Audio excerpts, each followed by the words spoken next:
오늘은 위로받는 애통이라는 제목으로 함께 은혜를 나누도록 하겠습니다. 여러분, 오늘 본문 말씀을 읽을 때의 기분이 어땠습니까?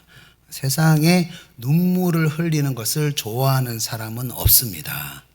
사람들은 슬퍼서 우는 것에 대해서 내가 불행하다 이렇게 생각을 합니다. 그래서 슬퍼서 우는 것에 대해서 피하고 싶어 합니다. 그런데 오늘 본문은 참으로 이상하죠. 슬퍼서 우는데 위로를 받고 행복해진다, 복이 있다 이렇게 말씀을 하고 있습니다. 예수님은 도대체 왜 우는 자가 행복하고 왜 우는 자가 복이 있다, 위로를 받는다 이렇게 말씀을 하셨을까요? 이 눈물 속에 도대체 어떤 비밀이 숨어 있길래 예수님은 이 눈물에 대해서 복이라고 설명을 하셨을까요? 오늘은 우리가 세상이 말하는 슬픔의 눈물이 아니라 예수님이 말씀을 하시는 슬픔의 눈물, 그 애통에 대해서 함께 말씀을 통해서 은혜를 나누기를 원합니다. 오늘 본문 4절에서 애통하는 자는 이라고 시작을 하는데요. 여기서 애통이라는 단어는 원어로 펜테온테스라고 하는데요.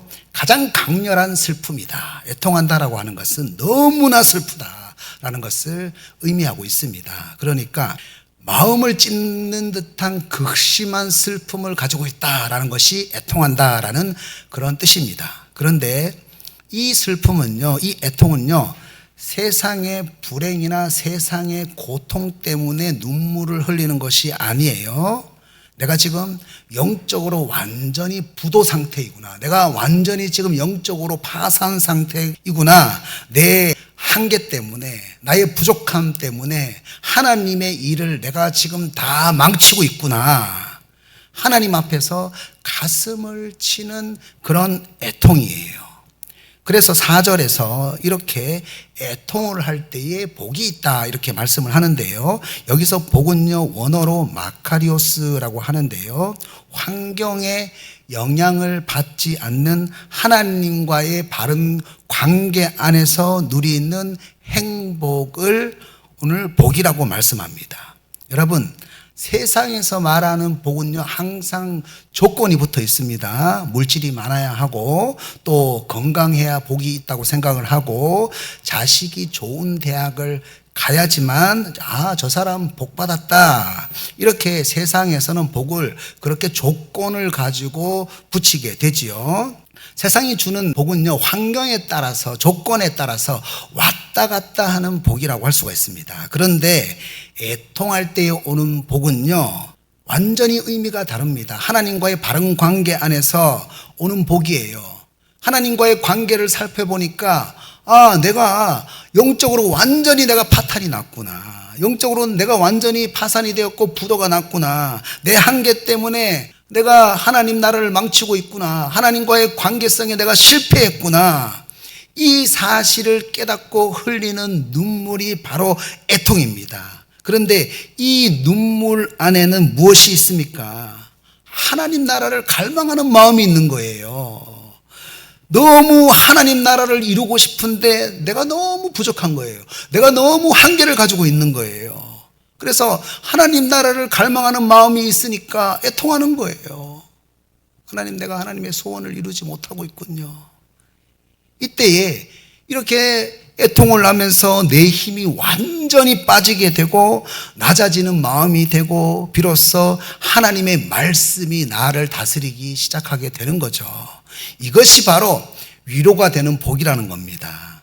시편 84편 5절에서 6절에서도 오늘 본문과 아주 비슷한 말씀이 있는데요. 5절에서 주께 힘을 얻고 그 마음에 시온에 데려가 있는 자는 복이 있나이다. 그들이 눈물 골짜기로 지나갈 때에 그곳에 많은 샘이 있을 것이며 이른 비가 복을 채워주나이다. 5절과 6절에서 계속 복에 대해서 말씀하고 있죠. 여러분, 신앙생활을 하면서 항상 우리는 어떻게 생각을 하냐면은 해피엔딩을 생각합니다. 그런데 여러분, 신앙생활 하다 보면은 해피엔딩이 아닐 때가 더 많습니다. 반드시 오늘 그 시편 말씀에서 얘기하는 것처럼 반드시 눈물의 골짜기를 지나가게 되어 있습니다. 사람들에게 오해를 받기도 하고 또 열매를 거두려고 하는데 방해를 만날 때도 있어요. 이런 상황에 우리가 처하게 되면은요, 정말로 열심히 기도했는데도 불구하고 한순간에 내가 쌓아두었던 모든 영적인 탑을 다 무너뜨려 버릴 때가 정말로 많습니다. 이때 우리는 슬퍼하게 되는 거죠. 막 슬퍼하면서 이때 우리가 두 가지 반응을 보이게 됩니다. 슬픔의 눈물을 밖으로 흘리게 되는 사람들이 있어요. 슬픔의 눈물을, 나를 돌아보는 것이 너무나 힘이 드니까 슬픔의 눈물을 밖으로 탓할 대상을 찾아가는 거죠. 그래서 억울하다는 생각을 하게 되고, 저 사람이 문제야. 지금 이런 환경이 내가 너무 힘들어서 견딜 수가 없어. 이렇게 슬픔의 눈물을 밖으로 흘리면서 원망과 불평을 하게 되는 거예요. 여러분, 상처 입은 동물이 으르렁거리면서 슬퍼하잖아요. 그런 슬픔과 비슷한 슬픔을 우리가 슬픔을 밖으로 표출할 때가 있다는 거예요. 여러분, 이런 슬픔은요, 나의 마음을 더욱더 거칠게 만들고 내 마음을 더욱더 냉소적으로 메마르게 만들어요. 우리를 더욱더 파멸과 냉소로 이끌게 만들게 됩니다. 그러니까 관계를 대할 때, 환경을 대할 때에 건조하게 되는 거죠. 무기력해지는 거죠. 그런데 마음에 시온의 대로가 있는 사람은요, 눈물을 밖으로 흘리는 것이 아니라 눈물을 안으로 흘리게 됩니다.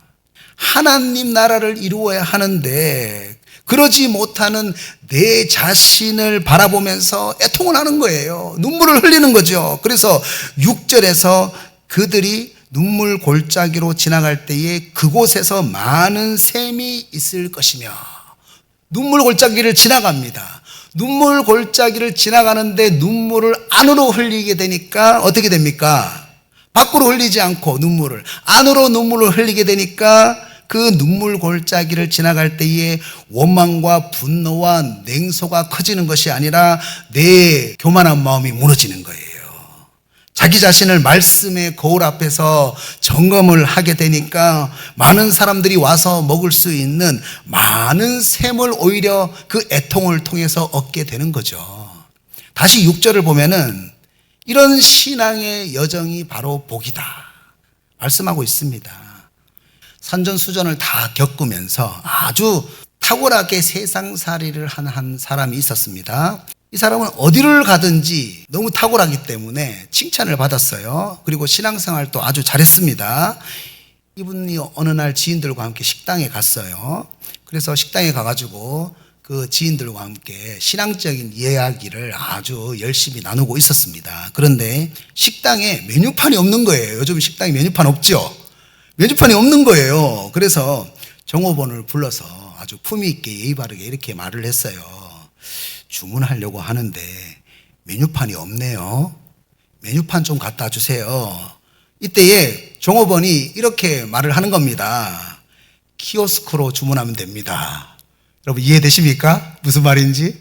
요즘 그 음식 주문할 때 식탁에 모니터가 설치되어 있거든요. 이 모니터의 메뉴를 직접 눌러가지고 선택을 하면 되는 건데, 그런데 이제 키오스크를 모르니까 무슨 말인지 이제 이해가 되지 않는 거예요. 그래서 멀뚱히 이제 종업원을 열심히 쳐다봤어요. 그러니까 이 종업원이 이렇게 말을 했습니다. 키오스크 모르세요? 키오스크 모르세요? 이렇게 이제 얘기를 하니까 같이 온 사람들에게 얼마나 망신이 됩니까? 그래가지고 내가 젊은 시절에 얼마나 유능하고 탁월한 사람이었는데 갑자기 이 종업원의 말 한마디에 아주 무능한 사람이 되어버렸지 않습니까? 그래가지고 마음이 너무 슬픈 거예요. 그래가지고 갑자기 이제 이 사람이 신앙이 있는 사람인데 폭발을 해가지고 식당이 왜 이 모양이냐, 사람을 써야지 왜 기계를 갖다 놓고 사람을 고생시키느냐, 어떻게 키오스크를 모르세요 라고 말할 수가 있느냐, 직원 교육을 도대체 어떻게 시켰느냐, 이렇게 이제 화내면서 말을 하고 집으로 돌아왔는데요, 영혼이 메마르고 거칠어져 있는 거예요. 우리가 믿는 사람인데도 불구하고 이런 실수를 할 때가 있잖아요. 여기서 슬픔을 밖으로 내는 사람은요, 내가 얼마나 유능하고 탁월한 사람이었는데 키오스크 모른다고 어떻게 무시할 수가 있어.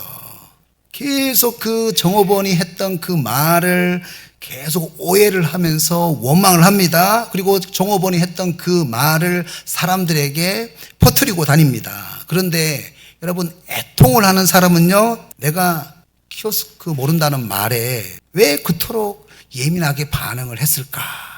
그렇게 예민하게 반응을 했던 이유가 무엇일까? 나에게 내가 유능하고 탁월한 사람이라고 하는 그 자존심, 교만이 있었구나. 내가 은혜로 움직이는 사람이 아니라 내 탁월함과 내 유능함을 통해서 움직이는 사람이었구나. 그래서 그것을 지키기 위해서 내가 자존심을 내세우려고 했구나.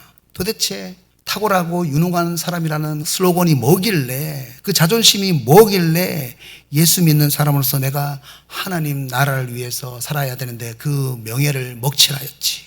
이렇게 양심의 가책을 받으면서 애통을 하면서 기도를 하게 되는 거죠. 여러분, 이렇게 슬픔을 밖으로 내뱉는 것이 아니라 슬픔을 안으로 하나님 앞에서 점검하는 눈물은요, 내 마음을 냉소적으로 만들고 파괴적으로 만드는 것이 아니라 내 마음을 다시 하나님 앞으로 나가게 만듭니다. 하나님과의 바른 관계 안으로 나가게 만드는 거예요. 내 마음을 부드럽게 만들어서 다시 하나님의 사람으로 세우게 만든다는 겁니다.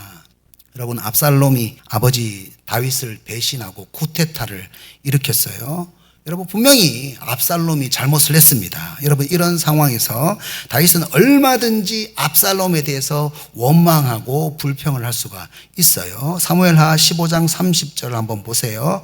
다윗이 피난길을 가는데 어떻게 피난길을 갔습니까? 30절을 보면은 맨발로 울면서 갔습니다. 맨발로 울면서 피난길을 가는데요, 시므이라는 사람이 다윗에게 돌을 던지면서 저주를 합니다. 이때에 아비새가 화가 나가지고 이렇게 말을 해요. 아비새는 다윗의 부하죠. 사무엘하 16장 9절을 보면은 이 죽은 개가 어찌 내 주 왕을 저주하리까. 이 죽은 개가 오늘날로 말하면 욕입니다. 어찌 내 주 왕을 저주하리까. 청하건대 내가 건너가서 그의 머리를 베게 하소서. 화가 났어요. 이때에 다윗이 10절에서 어떻게 반응을 합니까? 그가 저주하는 것은 여호와께서 그에게 다윗을 저주하라 하심이니, 이렇게 반응을 했어요. 여러분, 다윗이 왜 이렇게 받아들이게 됐을까요? 지금 압살롬을 원망하고 불평할 수 있는 상황 아닙니까? 여러분, 하나님께서 다윗이 충신이었던 그 우리아의 아내 바세바를 강간하고 우리아를 살인했을 때에 이런 말씀을 하셨습니다. 사무엘하 12장 10절에서 11절까지 말씀인데요, 우리아의 아내를 빼앗아 내 아내로 삼았은즉 칼이 내 집에서 영원토록 떠나지 아니하리라. 11절에서 내가 내 눈앞에서 내 아내를 빼앗아 내 이웃들에게 주리니 내 아내들과 더불어 백주에 동침하리라. 그러니까 하나님께서 다윗의 살인죄와 간음죄에 대해서 이렇게 나중에 벌하시겠다 말씀을 하셨어요. 그런데 그 말씀이 어떻게 이루어집니까? 지금 압살롬을 통해서 반역의 칼이 시작이 되었습니다. 그리고 압살롬이 어떻게 했습니까? 백주 대낮에 다윗의 후궁들을 전부 다 강간을 했습니다. 지금 하나님의 말씀대로 되고 있는 거예요. 그래서 다윗은요, 맨발로 걸어갔던 그 피난길에서 눈물을 흘리면서 자기를 배반했던 압살롬에 대해서 원망하고 불평하지 않고 지금 일어나는 모든 일들이 지난날의 내 모든 죄악 때문이구나, 이렇게 하나님이 자기에게 하셨던 그 말씀을 기억하면서 애통을 하면서 눈물을 흘리면서 맨발로 걸어가고 있었다는 거예요. 그러니까 시므이가 다윗에 대해서 좋지 않는 말들을 막 퍼부을 때에 이거 지금 하나님께서 내 지난날의 모든 죄에 대해서 벌하시는 거구나, 이렇게 받아들이게 되었다는 겁니다. 여러분, 다윗은요, 압살롬이 배반했습니다. 쿠데타를 일으켰습니다. 그런 가운데서도 슬픔을 밖으로 표현하면서 배신했던 압살롬에게 복수심을 불태우지 않았습니다. 하나님께서 이 일을 통해서 나의 어떤 점을 고치고 싶은가? 하나님께서 그 죄에 대해서 이렇게 심각하게 생각하시는구나. 하나님께서 이 점을 고치고 싶으시구나. 슬픔을 안으로 점검하면서 하나님 나라를 올바르게 세우지 못했던 자기의 과거에 대해서 애통을 하면서 기도를 하면서 피난길을 갔다는 겁니다. 그러니까 애통하는 가운데서 가난한 마음을 가지게 되고, 애통하는 가운데서 복수심이 사라지고 시무이가 그 모든 저주의 말들을 다 흘려보낼 수가 있었다는 거예요. 그러니까 다윗이 애통 가운데에 복이 있는 사람, 다시 일어서는 사람이 되었습니다. 다윗이 이런 애통을 가지고 있으니까요, 어떤 행동을 하게 됩니까? 도망가는 길에서 제사장들이 법궤를 가지고 따라오겠다고 합니다. 여러분, 언약궤가, 법궤가 다윗에게 있다면 이스라엘 백성들이 어떻게 생각하는지 아십니까? 하나님이 다윗 편이다, 이렇게 생각할 것 아닙니까? 그런데 애통을 하는 다윗은요, 이런 명령을 내립니다. 사무엘하 15장 25절이죠. 왕이 사독에게 이르되 보라, 하나님의 궤를 성읍으로 도로 메어가라. 메어왔는데 도로 메어가라. 다윗은 압살롬에게 반역을 당했어요. 배신을 당했어요. 그런데 압살롬에게 복수하는 것이 다윗의 목표가 아니었습니다. 그래서 다윗은 압살롬에게 복수하기 위해서 하나님의 말씀을 어기면서 하나님을 자기 편으로 만들려고 하지 않았습니다. 사람들을 자기 편으로 만들려고 하지 않았어요. 자기 복수심의 눈물 때문에 여러분, 하나님을 자기 편으로 이용하고 많은 주위에 있는 사람들을 자기 편으로 이용하는 사람들이 얼마나 많은지 몰라요. 여러분, 다윗의 슬픔은 밖으로 향하지 않고 오직 하나님 나라를 바르게 이끌지 못했던 자기 자신에게 있었어요. 자기 자신에게 있었어요. 하나님이 이번 주 동안 저에게 그 말씀을 하시는 거예요. 슬픔을 밖으로 내보내는 사람이 되는 것이 아니라 슬픔을 안으로 내보내면서 자기 자신을 말씀으로 점검하는 사람이 되어야 된다. 그러니까 하나님 나라를 바르게 통치를 해야 되니까 법궤가 예루살렘에 있어야 바르게 통치하는 것이라고 분별을 하게 되는 거예요. 여러분, 로마서 5장 3절에서 4절까지 말씀 보면은요, 바울은 이렇게 말합니다. 다만 이뿐 아니라 우리가 환난 중에서도 즐거워하나니 이는 환난은 인내를, 인내는 연단을, 연단은 소망을 이루는 줄 암이로다. 여러분, 바울도 많은 환난과 고난을 경험했습니다. 많은 사람들에게 오해를 받았어요. 엄청난 환경에 방해를 받았습니다. 그런데 이런 환난 가운데에서 바울이 인내를 하게 되었다라고 말씀합니다. 그런데 여기서 말하는 인내한다는 것은요, 단순히 오래 참고 버틴다, 이렇게 말하는 도덕적인 그런 의미가 아니에요. 여러분, 만약 그렇게 속으로 끙끙대면서 오래 참는다면 속으로 이렇게 생각하겠죠. 너는 가해자고 나는 피해자야. 이렇게 피해의식을 가지면서 계속 참는 것은요, 하나님이 말하는 인내가 아닙니다. 하나님이 말하는 오래 참음이 아닙니다. 그러면은 마음 가운데에 슬픔이 쌓이게 되겠죠. 그 슬픔이 통제되지 않고 언젠가는 밖으로 나가게 됩니다. 그런데 여러분, 통제되는 슬픔, 안으로 내 자신을 점검하는 슬픔이 있는데, 그 슬픔을 가지고 있는 사람은요, 하나님 나라를 너무 보여주고 싶은데 내 부족함 때문에 방해가 되는구나. 하나님 나라를 너무, 하나님의 그 거룩함을 보여주고 싶은데 내 부족함이 그 하나님의 나라를 방해하고 있구나. 애통을 하게 되면은요, 하나님은 이런 우리에 대해서 절대로 사형 선고를 내리지 않으세요. 다시 하나님 나라의 소원을 이룰 수 있도록 내가 무엇이 부족했는지 하나님이 깨닫게 하시고 다시는 그 잘못을 반복하지 않도록 우리를 연단해 가신다는 거예요. 그래서 그 인내 가운데에 무엇이 생깁니까? 하나님이 우리를 애통하는 가운데 연단해 가시는 겁니다.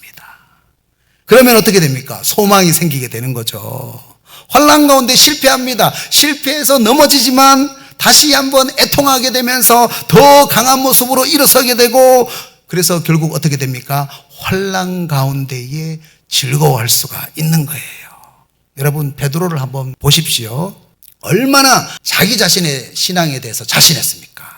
하나님께서 자기 자신의 신앙에 대해서 자신할 때는 쓰시지 않으셨어요. 마태복음 26장 33절을 보면은요, 베드로가 이렇게 얘기했습니다. 베드로가 대답하여 이르되 모두 주를 버릴지라도 나는 결코 버리지 않겠나이다. 뭐라고 얘기했습니까? 모두 주를 버릴지라도.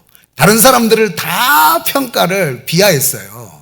다른 사람들은 다 주님을 버릴 것 같다. 그런데 나는 주님 안 버린다. 자기 신앙만 우월하다고, 최고라고 예수님 앞에 고백을 했습니다. 그런데 여러분, 얼마 지나지 않아서 베드로가 어떻게 되었습니까? 예수님을 3번 부인했습니다.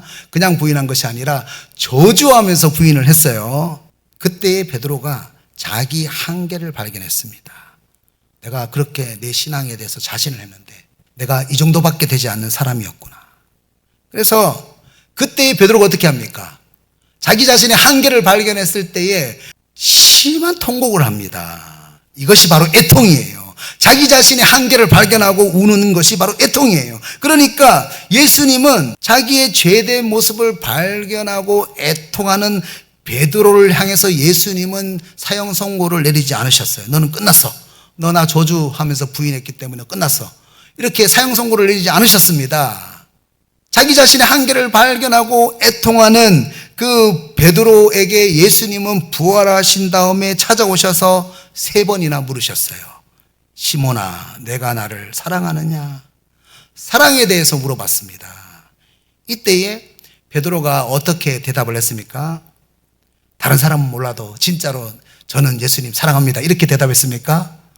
다른 사람은 몰라도 제가 주님 정말로 사랑해요. 이렇게 얘기하지 않았어요. 차마 대답을 하지 못하는 거예요. 예전처럼 자기 자신의 신앙에 대해서 자신하지 못하는 거예요.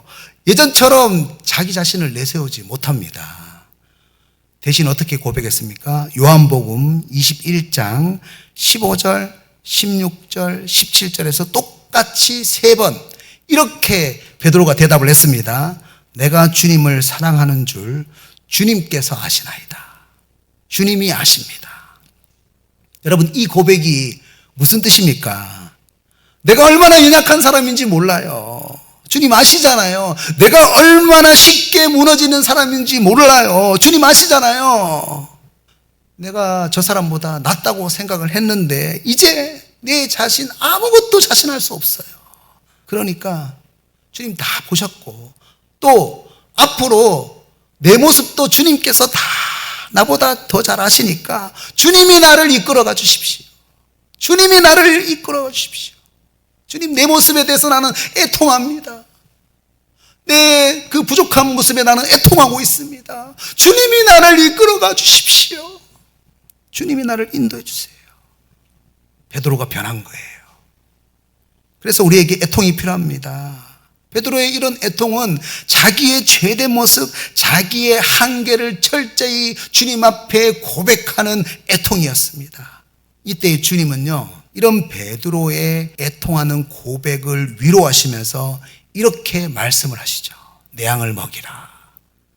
내 양을 먹이라. 너 사역할 자격 있어. 실패했다고 주눅들지 마. 애통했잖아. 내가 너의 고백을 들었어. 내 양을 먹이라. 너 사역할 자격 있어.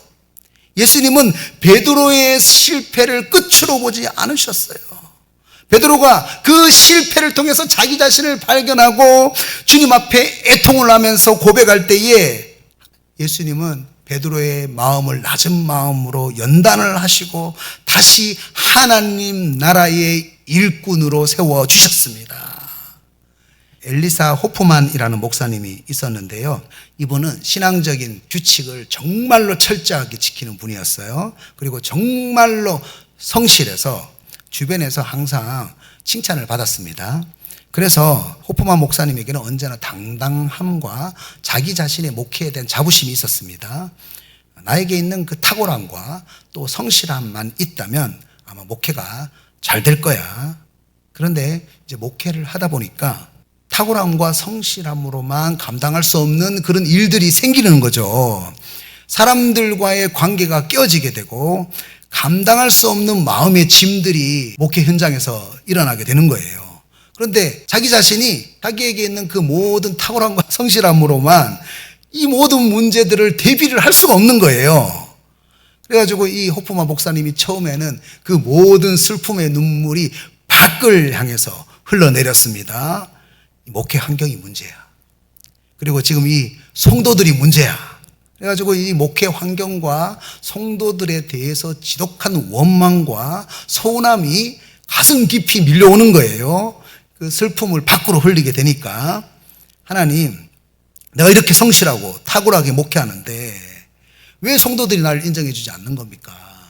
하나님, 왜 이런 환경과 관계를 만나게 하셨습니까? 이렇게 밖으로 슬픔의 눈물을 흘리게 되니까 모든 환경과 관계를 대할 때 냉소적으로 변하게 되는 거예요. 어느 날 이제 호프만 목사님이 한 가정을 신방을 하게 되었는데요. 이 성도가 울면서 기도를 하는데요. 이렇게 기도를 하는 거예요. 이 무거운 짐을 나 혼자서는 도저히 홀로 지고 갈 수 없어요. 그래서 예수님께 말씀드려야 합니다. 나 혼자 절대로 이 무거운 짐을 홀로 지고 갈 수 없어요. 예수님께 말씀드려야 됩니다. 나를 불쌍히 여겨주십시오. 이런 말입니다. 그때에 호프만 목사님이 충격을 받았어요. 이 성도의 슬픔에는 밖으로 나가는 슬픔이 아닌 거예요. 원망이 없는 거예요. 그래서 호프만 목사님은 집으로 돌아와서 홀로 엎드려서 울기 시작했습니다. 하나님, 내 마음속에 있는 그 무거운 죄 하나도 다스리지 못하면서 내 성실함과 의로움과 탁월함을 기준으로 성도들을 정죄했습니다. 주님, 이제 저는 내 힘으로는 아무것도 할 수 없습니다. 나의 탁월함과 나의 성실함을 주님 앞에 내려놓습니다. 주님, 나는 영적으로 부도가 났습니다. 영적으로 파산이 났습니다. 나를 불쌍히 여겨 주시옵소서. 나를 불쌍히 여겨 주시옵소서. 이때 이제 호프만 목사님이 슬픔의 이유를 밖으로 내보내면서 원망하고 불평하는 것이 아니라 슬픔을 안으로 내 자신을 점검하면서 애통을 하면서 해결을 하니까 이때 하나님께서 호프만 목사님 마음에 평안을 주셨어요. 그래서 호프만 목사님이 그때에 이런 찬송을 짓게 되었습니다. 무거운 짐을 나 홀로 지고 견디다 못해 쓰러질 때 불쌍히 여겨 구원해 주리 은혜의 주님 오직 예수. 주님, 나를 불쌍히 여겨 주옵소서. 주님, 나를 불쌍히 여겨 주옵소서. 오늘 우리가 나누었던 사람들의 아픔의 모양, 슬픔의 모양은 저마다 다 다릅니다. 그런데 눈물의 골짜기에서 발견한 공통적인 비밀이 한 가지 있습니다. 눈물을 밖으로 쏟아내면서 환경과 관계를 원망하는 것이 아니라 하나님 나라를 제대로 감당하지 못하는 한계 가운데서 안으로 그 슬픔을 내 자신을 말씀 앞에 세운 거예요. 그러면서 애통을 할 때에 하나님이 주시는 평안이 임했다는 겁니다. 예수님이 주시는 위로는요, 내 뜻대로 되어지게 만드는 보상이 아닙니다. 나의 한계가 깨어지는 애통 속에서 여전히 하나님 나라는 계속되고 있고 내가 실패함에도 불구하고 하나님은 여전히 나를 붙들어서 다시 고쳐서 쓰시기를 원한다. 그런 하나님의 선물이 있습니다. 그래서 우리는 애통 가운데에 소망을 가질 수가 있고 환난 가운데에 즐거워할 수가 있는 거예요. 주님이 우리를 포기하지 않는다는 겁니다.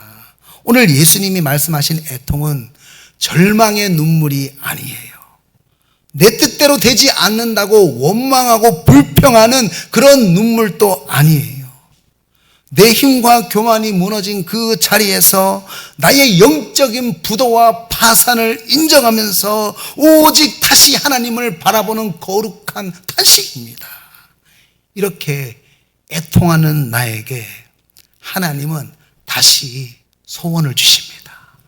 사명을 주십니다. 내 양을 먹이라.